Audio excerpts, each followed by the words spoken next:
Okay, so I'm back again to talk about algebra in chemistry.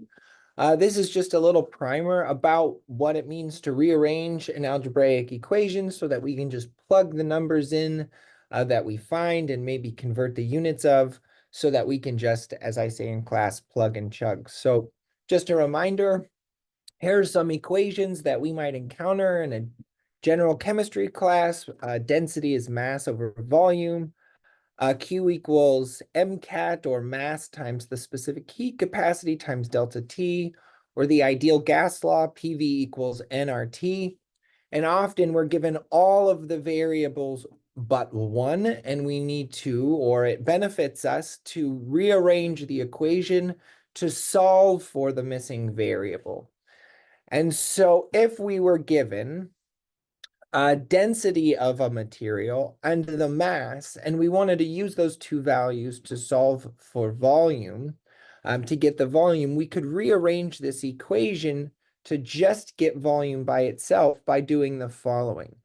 If we have density equals mass over volume, we want to get volume to the top and by itself. And so to do that, we're going to multiply both sides by volume.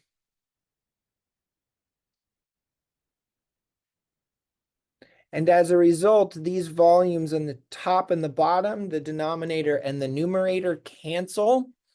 And we're left with volume times density equals mass. And then again, we want to get, now that we've gotten volume up to the numerator, we want to get it alone. And so to do that, we want density to go away. So we can divide both sides by density. And therefore, density cancels. And we're left with, therefore, volume equals mass in, I guess, grams over density. And that is the way often students and myself might have done this algebra so many times that it's done very quickly, but these are the steps that are applying, is multiplying by variables if they're on the denominator to cancel, dividing if they're on the numerator to cancel, and just using those two rearrangement functions to get what we want, the variable that we want on its own. So let's try another one. If we wanted to solve for mass, if we were given the heat, the specific heat capacity of the material and the change in temperature, and we wanted to know what mass of an object with that specific heat capacity would give off that much heat when it changed that temperature. So we want to get mass on its own. So our equation Q equals mass CS delta T. I'm just going to take these one at a time. Sometimes we can do both dividing steps at once, but I just want to make sure that everybody's following along with the steps. So I'm going to divide by the specific heat capacity because I'm trying to get mass on its own. Specific heat capacity. And now all that cancels is specific heat capacity on the right side. It does not cancel over here. So we have Q over CS equals M delta T. And again, I want to get mass by itself. So I'm going to divide by delta T, both sides by delta T. Delta T cancels with delta T, does not cancel with anything on this side. And so we get Q over CS delta T equals M. I like to sometimes flip it around. M equals Q over CS delta T. And sometimes that seems confusing how that flip happened, and it's just because of the systematic way I like to show equations. Y equals mx.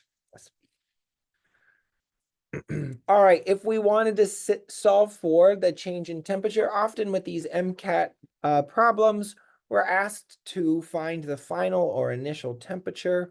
When we do those problems, we really want to just solve for delta T, and then the final step, open up delta T equals final minus initial. But that's for your classroom. This primer is just about rearranging the equations. So if we want to rearrange for delta T, let's do that. Q equals MCS, the specific heat capacity, delta T. Now let's try if we do it in one step, what would that look like? Well, we want to get rid of mass and specific heat capacity and leave only delta T. So we're going to divide both sides by mass and specific heat capacity, mass times specific heat capacity, mass times specific heat capacity. And now mass times specific heat capacity cancels from the right side. And we are left with, if you can excuse my immediate rearrangement, delta T equals Q over M times CS. So I've flipped the equation, but I've gotten delta T by itself, which is going to equal Q divided by M times the specific heat capacity.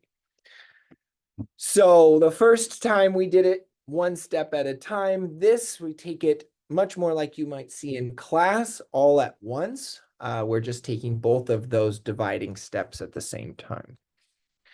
All right, the ideal gas law when we're talking about gases, be it in 120 or 150, we're going to see a need to rearrange the gas equation. So if we were given the gas equation and we wanted to solve just for volume, we were given the number of moles, the temperature, and the pressure. Of course, we know the gas constant. We're asked to solve for the volume. We start with our equation, PV equals nRT. And we want to get volume on its own, so we're going to divide a pressure from both sides. Pressure will cancel with pressure, but not on this side. And so therefore, volume equals nRT over P.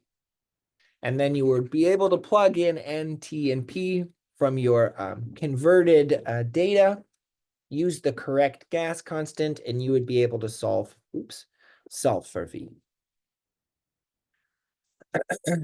We can solve for moles, something on the right side of the equation. Again, start with our equation, PV equals nRT. I'll take it in two steps, so we can divide by R, because we're trying to solve for N. So divide both sides by R. The R's on the right side will cancel, and we'll get PV over R equals N times T. And again, we're trying to seek the N by itself, so we'll divide by T and divide by a T on this side. It cancels with nothing, but temperature cancels over here.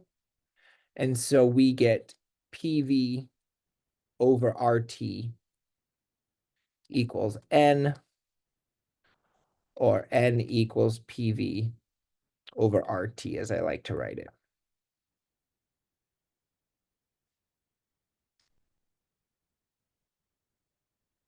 it. And of course, if we want to solve for the gas constant on its own, we start with PV nRT. Maybe we're trying to determine what the gas constant is, so we can get rid of the N and the T all at once by dividing by N times T, dividing by N times T. Nothing cancels over here, but N cancels with N and T cancels with T. And so therefore, R equals PV over NT. And so if you were to plug into this 1 ATM and 22.4 something liters, 1 mole, and 0 degrees Celsius or 273.15 Kelvin, then you would get for R 0.08, we'll round to 21 ATM liters per mole Kelvin. And of course, if you change any of these units, ATM to millimeters of mercury, and do the math again, you'll get a different R constant. And that ever-changing R constant reflects the units that are put into the equation when we rearrange for the gas constant. So again, that's just a quick primer of how to quickly be able to rearrange equations so that you can just plug in the variables that you have, solve for what you want to know. Hopefully this helps you move a little faster in your chemistry classes. Good luck studying.